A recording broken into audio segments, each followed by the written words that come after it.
ஆண்டவரும் இரட்சகருமாகிய இயேசுவின் நாமத்தினாலே அன்பின் வாழ்த்துதல்கள். இந்த நாளிலே எரேமியா தீர்க்க தரிசன புஸ்தகத்திலே 28ஆம் அதிகாரத்திலிருந்து 30ஆம் அதிகாரத்தை நாம் தியானிக்க இருக்கிறோம். 28ஆம் அதிகாரத்திலே யூதாவின் ராஜாவாகிய சிதேக்கியா அரசால துவங்கின 4ஆம் வருஷம் 5ஆம் மாதத்திலே அனனியா என்னும் கிபியோன் ஊரை சேர்ந்ததான தீர்க்கதரிசி கர்த்தருடைய ஆலயத்திலே ஆசாரியர்கள் ஜனங்கள் முன்பாக வைத்து எரேமியாவை பார்த்து, கர்த்தர் உரைக்கிறது என்னவென்றால், பாபிலோன் ராஜாவினுடைய நுகத்தை நான் முறிக்கப் போகிறேன். 2 வருடங்களுக்குள்ளாக கர்த்தருடைய ஆலயத்திலிருந்து எடுத்துக்கொண்டு போகப்பட்ட பனிமுட்டுகள் எல்லாம் திரும்ப கொண்டு வரப்பட போகிறது. அது மாத்திரமல்ல, சிறைப்பிடித்து கொண்டு போகப்பட்டதான யூதர்கள் அனைவரையும் நான் இவ்விடத்திற்கு திரும்ப வர பண்ண போகிறேன். மாத்திரமல்ல, சிறைப்பிடித்து கொண்டு போகப்பட்டதான யூதாவின் ராஜாவாகிய எகோனியா என்பவனையும் கூட திரும்ப வர பண்ணுவேன் என்று கர்த்தர் உரைப்பதாக கூறினான். இதை கேட்ட எரேமியா எல்லாருக்கும் முன்பாக எழும்பி நின்று, நல்லது, கர்த்தர் நீ சொன்னபடியே செய்வாராக. ஆனாலும் உன் செவிகளும் சகல ஜனங்களும் செவிகளும் கேட்க நான் சொல்லுகிற வார்த்தையை கேள்.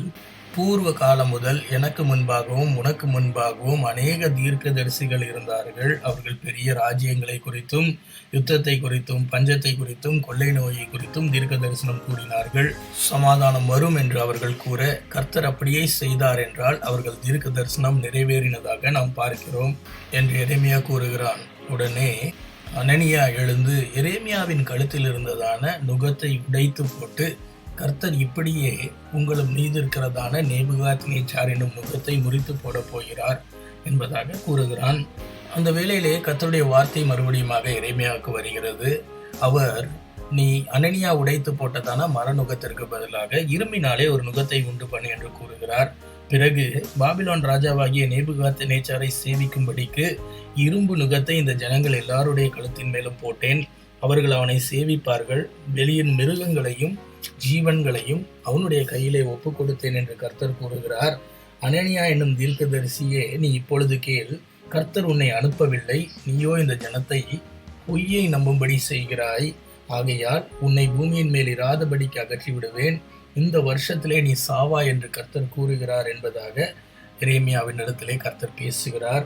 அப்படியே அனனியா என்பவன் அந்த வருஷத்திலே 7ஆம் மாதம் செத்து போனான் என்று சொல்லி நாம் பார்க்கிறோம். 29ஆம் அதிகாரத்திலே எகோனியா என்னும் ராஜாவினுடைய நாட்களிலே எரேமியா சிறைப்பட்டு போனதான மூப்பர்களில் மீதியானவர்களுக்கும் ஆசாரியர்களுக்கும் தீர்க்கதரிசிகளுக்கும் நேபுகாத்நேச்சார் சிறைப்படுத்தி எருசலேமிலிருந்து பாபிலோனுக்கு கொண்டு போன சகல ஜனங்களுக்கும் எழுதி சிதேக்கியா ராஜாவின் மூலமாக கொடுத்து அனுப்பினதான நிருபத்தின் விவரத்தை நாம் பார்க்க போகிறோம். அந்த நிருபத்திலே எரேமியா ஜனங்களை பார்த்து, நீங்கள் வீடுகளை கட்டி குடியிருந்து தோட்டங்களை நாட்டி அவைகளின் கனிகளை சாப்பிடுங்கள். உங்களுக்குள்ளே பெண்களை விவாகம் பண்ணுங்கள். குமாரரையும் குமாரத்திகளையும் பெற்று உங்கள் குடும்பங்களை நீங்கள் பெருக செய்யுங்கள். நீங்கள் குறுகாதபடிக்கு பெருகி நீங்கள் சிறைப்பட்டு போன அந்த தேசத்தின் சமாதானத்திற்காக தேவனை நோக்கி விண்ணப்பம் பண்ணுங்கள். அப்பொழுது கர்த்தர் அதற்கு சமாதானம் உண்டு பண்ணுவார் என்பதாக கூறுகிறான். அது மாத்திரமல்ல, உங்கள் நடுவிலே தீர்க்கதரிசிகள் இருக்கிறார்கள், குறி சொல்லுகிறவர்கள் இருக்கிறார்கள். அவர்களிலே யாரும் உங்களை மோசம் போகாதபடிக்கு எச்சரிக்கையாக இருங்கள். அப்படிப்பட்டவர்கள் என் நாமத்தினாலே பொய்யான தீர்க்க தரிசனம் உரைக்கிறார்கள். அவர்களிலே ஒருவனையும் நான் அனுப்பவில்லை. நீங்கள் பாபிலோனிலே 70 வருஷம் சிறைப்பட்டிருப்பீர்கள். அந்த 70 வருஷம் நிறைவேறின பின்பு நான் உங்களை சந்தித்து இவ்விடத்திற்கு திரும்ப வரம் பண்ணும்படி உங்கள் மேல் என் நல்வார்த்தையை நிறைவேற்றுவேன் என்று கர்த்தர் கூறுவதாக எழுதுகிறான். நீங்கள் எதிர்பார்த்திருக்கும் முடிவை உங்களுக்கு கொடுக்கும்படிக்கு நான் உங்கள் பேரில் நினைத்திருக்கிற நினைவுகளை அறிவேன். அவைகள் தீமைக்கல்ல, சமாதானத்திற்கு ஏதுவான நினைவுகளே என்றும் கர்த்தர் உரைப்பதாக எரேமியா எழுதுகிறதை நாம் பார்க்கிறோம். அது மாத்திரமல்ல, அப்படி கர்த்தர் உங்களை சந்திக்கும் பொழுது நீங்கள் கூடி வந்து அவரை தொழுது கொண்டு அவரை விண்ணப்பம் செய்யுங்கள். உங்கள் முழு இருதயத்தோடும் கர்த்தரை தேடுங்கள். அப்பொழுது அவரை கண்டுபிடிப்பீர்கள். அவர் உங்களுக்கு காணப்படுவார். உங்களை சிறையிருப்பிலிருந்து திருப்பி உங்களை துரத்திவிட்ட எல்லா ஜாதிகளிலும் எல்லா இடங்களிலுமிருந்து உங்களை சேர்த்து உங்களை விலக்கி இருந்த ஸ்தலத்துக்கே உங்களை திரும்ப வர பண்ணுவார் என்பதாக எரேமியா கூறுகிறதை நாம் பார்க்கிறோம்.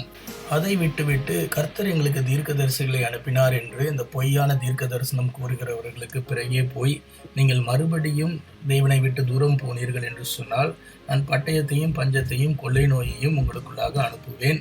புசிக்கத்தகாத கெட்டுப்போன அட்டி பழங்களை போல நீங்கள் மாறுவீர்கள் என்பதாகவும் எரேமியா எழுதிய அந்த ஜனங்களை எச்சரிக்கிறார். 24ஆம் வசனத்தை வாசிக்கும் பொழுது விசேஷமாக செமாயா என்கிறதான ஒரு கள்ள தீர்க்கதரிசிக்கு தேவன் சொல்லி அனுப்ப வேண்டியது என்னவென்றும் அந்த நிருபத்திலே எழுதி அனுப்புகிறதை நாம் வாசிக்க முடிகிறது.